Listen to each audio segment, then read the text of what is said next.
right, Mikey, can you get that door on your way out? Yep. La la la la la. Here, let me get out of the way. I'm in the way.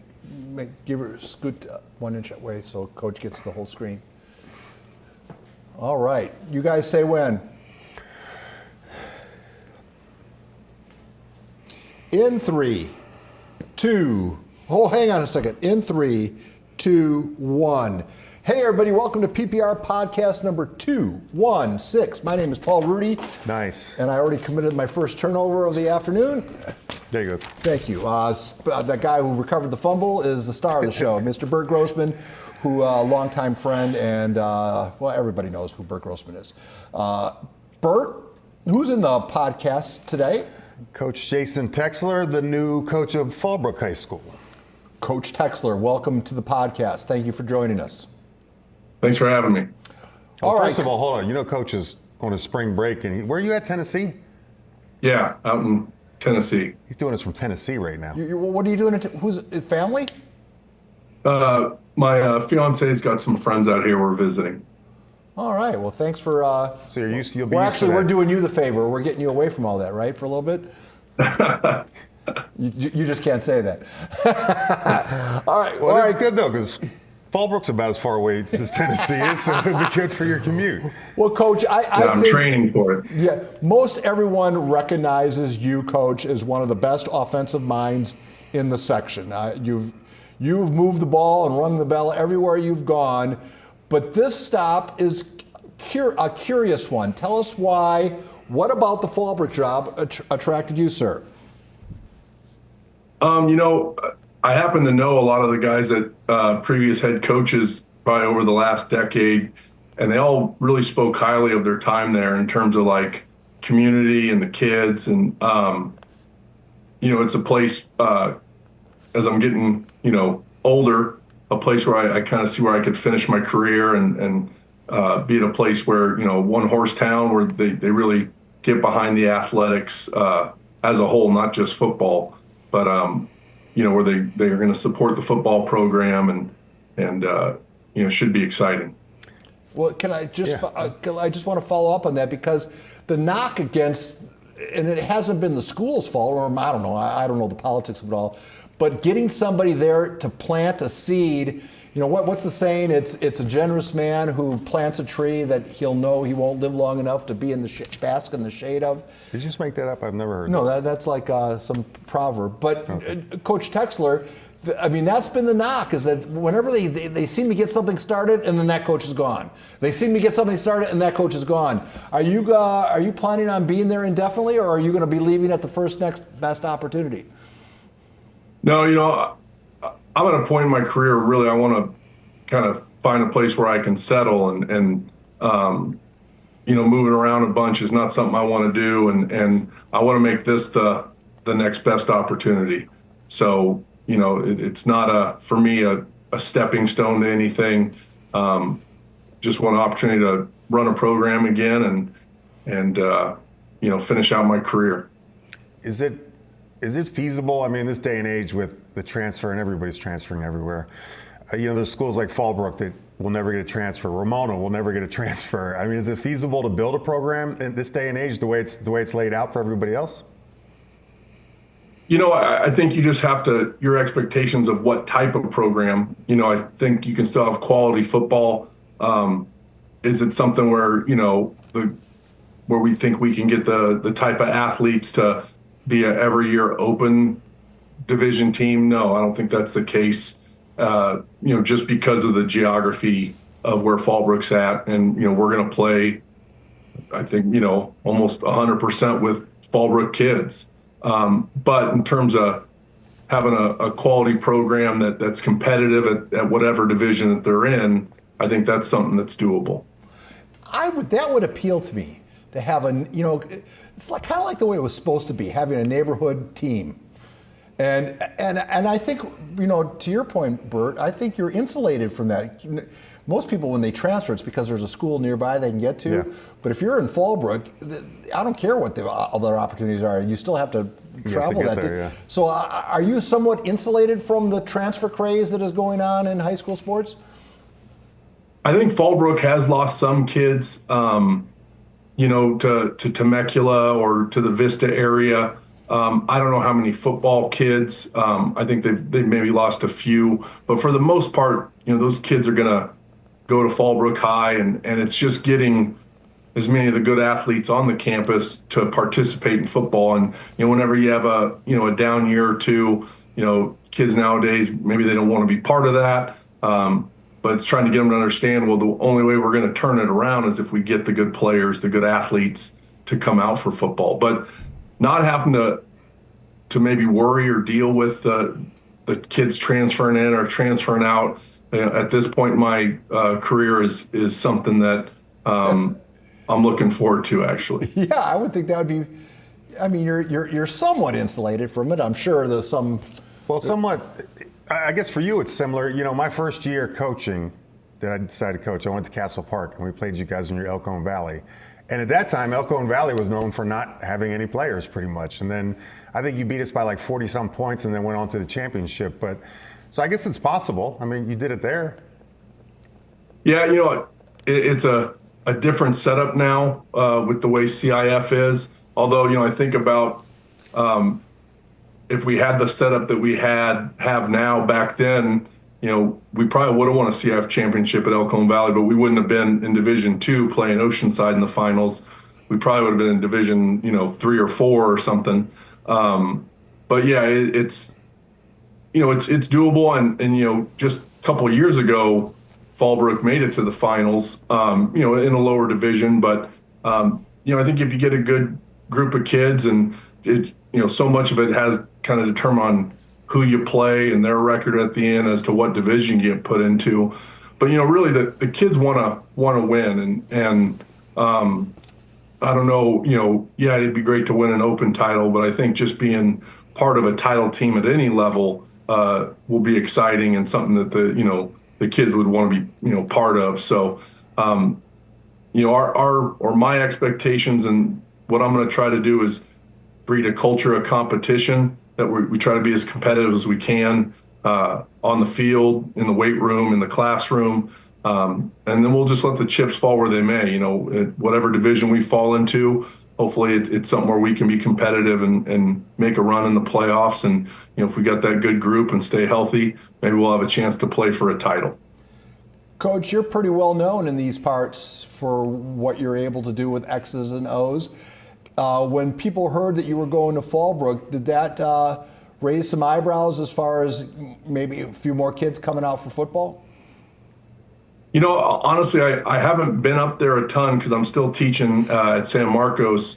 I don't know what the excitement level is. I do know, regardless of how well the team's done in the past, whenever there's a change, there tends to be a little excitement for kids wanting to come out because they kind of feel it's a clean slate. I hope the kids are excited. I know there's a pretty good young group. Fallbrook ended up, due to injuries, having it's like something like 5 to 8 freshmen have to play some varsity time last year. And the 8th grade group that's coming in is supposed to be pretty athletic. So, hopefully we'll have a good base and then get some of those other kids on campus interested in Fallbrook football. Yeah, you're like the Deion Sanders of Fallbrook now. Yeah. You just come in there and bring all your I don't wear all the jewelry, though. So that, I mean, you've been at San Marcos, ton of athletes, ton of speed. You've been at El Camino, ton of athletes, ton of speed. The last couple of years, do you try to do the same things that you did with those teams at Fallbrook, or do you just have to totally scrap it and work with the personnel and then, adjust the offense to them? Yeah, you're going to run the wishbone? Mm-hmm. No, I don't think we're going to run the wishbone. I think, you have to, if you're going to do a good job as a coach, you have to adjust to your talent. That I don't know what we have.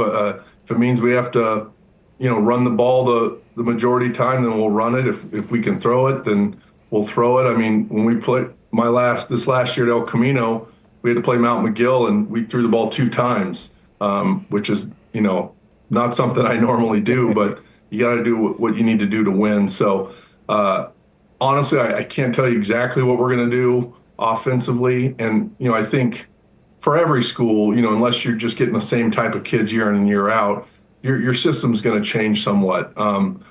I'm hoping to, as I get to know the kids, utilize and take advantage of the talents they have and what type of offense that ends up looking like. Hopefully it ends up looking like one that's successful. So are you going to move up there? We have right now my fiance and I are renting a place. So we have about a year on our lease. After that, the plan is to move up closer. I don't know if we'll move right into Fallbrook or Bonsall or even I guess the northern part of Vista. But somewhere, yeah, definitely closer. Right now I live in Rancho Bernardo, so it'll be a bit of a trek. Yeah, I mean, that's a commitment to your automobile, I'll tell you that. Yeah, going back to that, you brought up the El Camino Mount Miguel game where you threw the ball twice, which was, I remember you from the early days at El Camino Valley when you didn't even run the ball twice in a game. And then to go all the way, we're 15 years later and you're doing is pretty, I guess that answers my question that you adjust to what you have. Yeah, I think you're not doing your job as a coach if you don't. I mean, had we tried to throw the ball against them even 50% of the time, we would have lost that game. And they're built for that. And but the guys that we had, we could be physical and run the ball and control the clock. And my license plate says pass the ball, so that's what I'd prefer to do. But I got to do what's going to work with our kids and give us the best chance to win. Honest God, it's pass the ball? Yeah, that's what it says, pass the ball. And then you go out and pass it twice in a playoff game. Right. We only completed one of those two. So. Well, what would your personalized plate be? Loser. I don't know. I'll have another? Yeah. No, make it a double. What would yours be? So, Coach, one of the challenges, when I heard the news, I tried to put myself in your cleats, if you will, a coaching whistle, and I thought, okay, it would be cool to have a neighborhood excited about me showing up, but the hard part to me would be getting a staff together, or is there already a staff there that you kind of inherit? There's a good group of guys, and actually Coach Johnson, the last head coach, has been doing a great job of helping me because he's still teaching there for the remainder of this semester, of giving me information about the coaches. When you're in a town like that, you're going to draw mainly from the guys that you have, and there's still a good group of coaches from that staff. There's a couple more that we're adding, and so it's just going to take us a little time to get to know each other. But a lot of the guys are diehard Fallbrook football guys, so they love the school, they love the community, they love the kids, and those guys have way more insight into the athletes than I would because I'm not up from that area. So how are you received, being that you're this young whippersnapper with the fancy X's and O's downstate, if you will, with a personalized plate, and maybe some of them even wanted the job. I don't know how that played out. You can speak to that. But are you warmly received, or you feel like the new kid at school? The coaches have been great. They just want to get Fallbrook football going back again. That they had success a couple years ago, and then with the way the leagues change, and what had happened is 3 years ago they made it to the finals.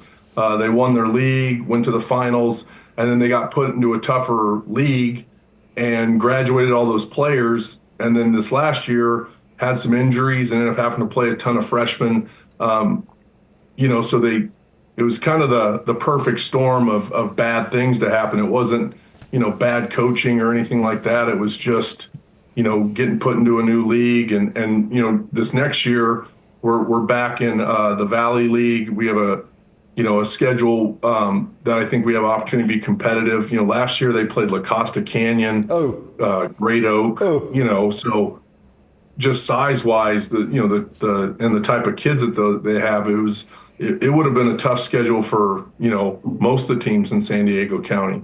So, the coaches just want, they want to get it going again and win some ball games. And so I think we're all in we all have the same mindset. We just want to get it going in the right direction. Not that it was really going in a wrong direction, but whenever you have a losing season, you got to kind of patch some stuff up and get going again. Is there any more? I guess it used to be you'd manage the expectations when you got a new job. You have 2 or 3 years you have to build.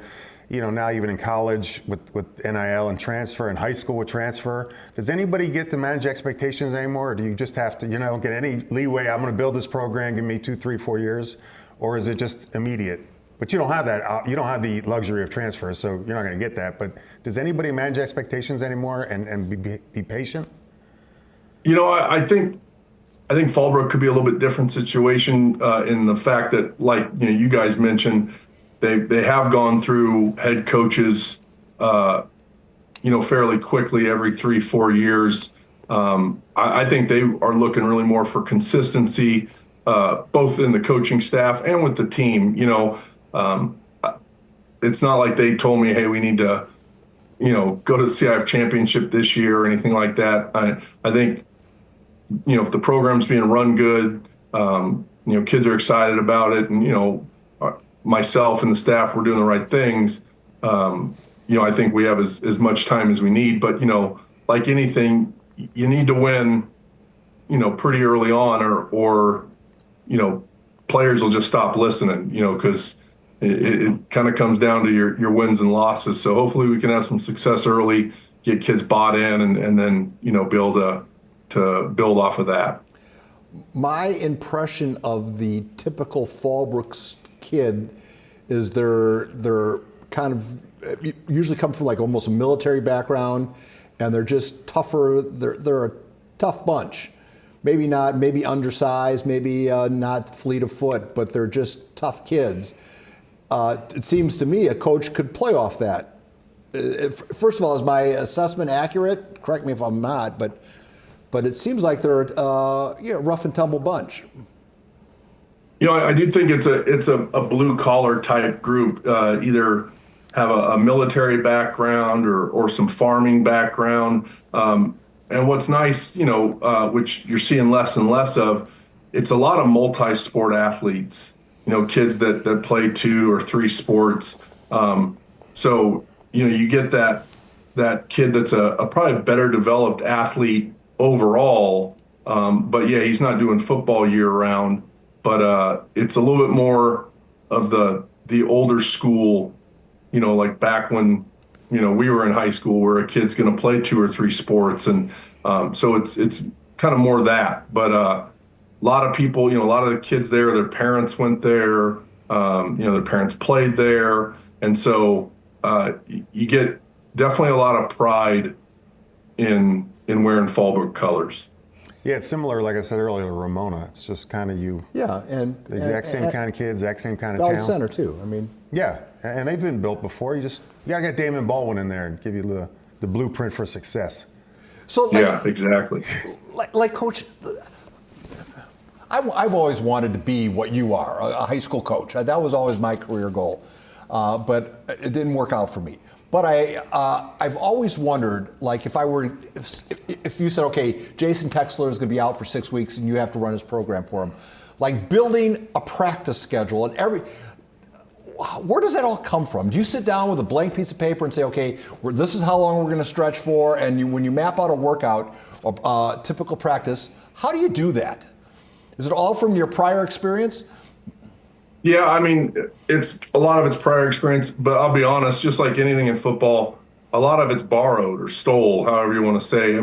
There's so many coaches out there that are willing to help. And when I was younger, that was probably the one positive about me was I wasn't afraid to go out and go to a school or call a coach. And those guys, shared with me their practice plans and so all that stuff I've developed from borrowing it from, quality coaches like Matt Logan up at Corona Centennial, Troy Starr. They've all been real helpful in the development of I guess my coaching organization and my coaching philosophy. And Mr. Rudy, when you said you wanted to be like me, I thought you were going to say bald. And all you need is some clippers. No, I just have always wanted to do what you do. That was my goal. I never could figure out how to do it, and the teaching requirement was I want to bring it. So, every coach is how many periods are they going to make you teach while you're trying to build this and get new kids out? What's your load on the schedule? That's the thing, for the most part in California, you're a teacher full time and then you get paid a stipend as a coach.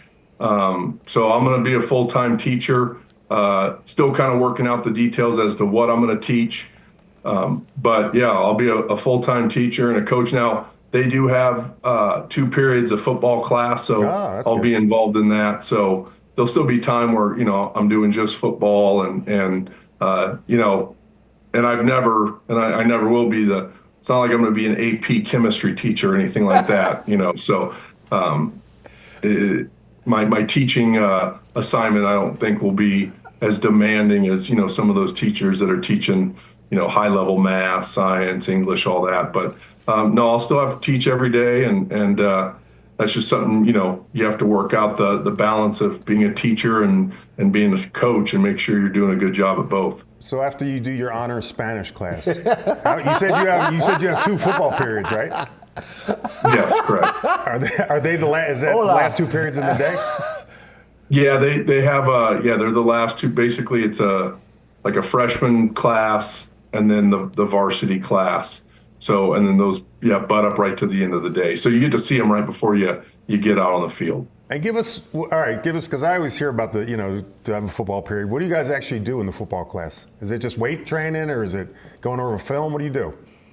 It varies. Like in season, it's going to be a combination of, a couple days a week in the weight room. And then the other time is, film, meetings, sometimes study hall, make sure that the kids are getting their school handled.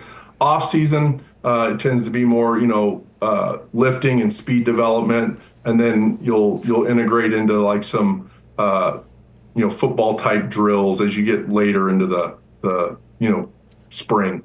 And that's their PE credit, right? Correct. Well, they should get credit. I mean, you should be able to have time. Every school should do that. They should have a football class for the football team. I think everyone tries, but they don't always get them. No, some admin aren't as cooperative. Coach, I'm putting you on the spot here. You probably don't remember it. I can't remember the function I was at, but I remember it was a day I fell in love with you, Coach, in a non-physical way.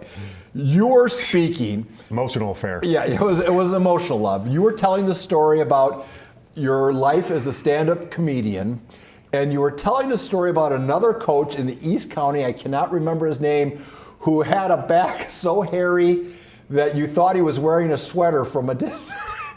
Do you remember? Do you remember who I'm talking about and the function? Can you tell that story? To be honest, I don't remember the function I was at, but I do remember the coach, and I don't want to say his name. I don't want to embarrass him, but I just remember he was getting like changed and it looked like he had a sweater on made of human hair, and it was quite a sight. I wanted to tell him that there's this thing called Nair out there, but maybe his wife liked it. I don't know, but that was I almost called the expedition Bigfoot, because I thought I had found Sasquatch, but it was just a coach putting on a new shirt, even though he had one on. All right, cool. You're not going to tell us who it is? Yeah, come on, it was Dave something. Oh, well, actually, so there's 2 of them. They're both East County coaches. So Dave Gross, who was a great coach at Santana. Yes, and you know what? Yes. I do remember I went to a 7-on-7 event, and Dave Gross was walking around with a pair of ugly Bermuda shorts on, no shoes, and no shirt. And he was definitely proud of his hair sweater he had on. But if you know Coach Gross, he's a great human being and funny as can be. And that was I was living in Nebraska at the time and coming out and watching San Diego football, my first experience from a coaching standpoint, and I saw Dave Gross out there with no shirt, and it was quite an experience. Wait, you mean all the moms were swooning over him? It was the first unconfirmed Bigfoot sighting. You hear about it in California. Coach, tell us about your days as a when were you a comedian? It was a real short time. I was back when I lived in Omaha, Nebraska. It was actually after my first year of teaching, when I wasn't sure if that's what I wanted to do. I'd always thought about, trying to be a comedian. Well, there was a comedy club in Omaha called the Funny Bone, and they had an open mic night. So I went, did the open mic night, and I happened to win it. And then from there, they hired me to be the MC for a couple weeks, opening up for other acts. And then they sent me to South Dakota, where I was the MC at the Funny Bone out there for a while. So real short stint, but they actually gave me a paycheck. So I was a paid comedian for a really short time. But you remember any of your bits? It was a fun experience. Do you remember any of your best bits? Actually, I don't. Maybe that comes with the age. But maybe if I get some Prevagen, I can remember that stuff again. Is there any stand-up comics you currently watch that you like? Some of the guys, I think Jim Gaffigan's very funny. I can't think of some of the names of the other guys. There's a lot of talented comedians out there, that are hilarious. But, after doing it a little while, and not very long at all, but it's funny when you watch that sort of stuff, like, I'll feel myself getting like nervous watching it, because I remember like the moments before going up on stage, so it's, it brings different feelings now when I watch stand-up comedy. I think those are the bravest souls that walk the earth, to get up in front of a bunch of people and try to make them laugh. That takes gonads the size of grapefruit. It's just, someone who tries to crack wise occasionally, and 2/3 of them land like a turd. Is that high? Or into 3/4. Speaking of Jim Gaffigan, funny you should bring him up. My brother, back in the day, wrote and directed a movie called No Sleep to Madison. It's about 4 high school friends, of which my brother was basically writing about his life, how they went back to Madison, Wisconsin to watch the high school hockey tournament they have there. And the movie starred an unknown kid by the name of Jim Gaffigan. And now, half a lifetime later, and he's one of the biggest stars in comedy. But there's a movie out he probably got casted just based on his pastiness alone. Yeah, and he was great in it. But he played a Wisconsin boy perfectly. He must be from the Midwest. But it's funny you should mention him. All right, well, Mr. Texler, we'll let you get back to the family. All right, well, hey, thanks for having me, and thanks for everything you guys do for high school football and sports in general. I think what you're doing is really special, and I think Fallbrook doesn't realize what a special person they get in you, and I wish you nothing but success, and it just means we're going to keep coming up to Fallbrook. The PPR. All right, looking forward to seeing you. Tell them that maybe to crank up the wattage on their football lights, though. We could, move to 70 watt, not 40. Yeah. Put it. Tell them to put in a bigger bulb, because it's a dark stadium, dude. Is it? Yeah. Okay. Yeah, I've played there a few times, but it's probably because all the power is being diverted to the avocado fields to grow the avocados. All right. Well, Coach Texler, PPR Podcast 2-1. Oh, Coach. I suppose you haven't been on campus to take a bunch of pictures or anything yet, have you? I haven't taken any pictures. I actually try not to ever take pictures of anything, but I've been on campus, but not a ton. All right. Well, you got pictures of Dave with his shirt off? Oh, do you have any pictures of you and Coach Gross? No, I don't. I don't think there were cell phones back then. Okay. Yeah, that's true. All right. Well, I'll figure it out. Coach, thank you so much. And PPR Podcast 216 is now over. Coach Texler, go back to your day.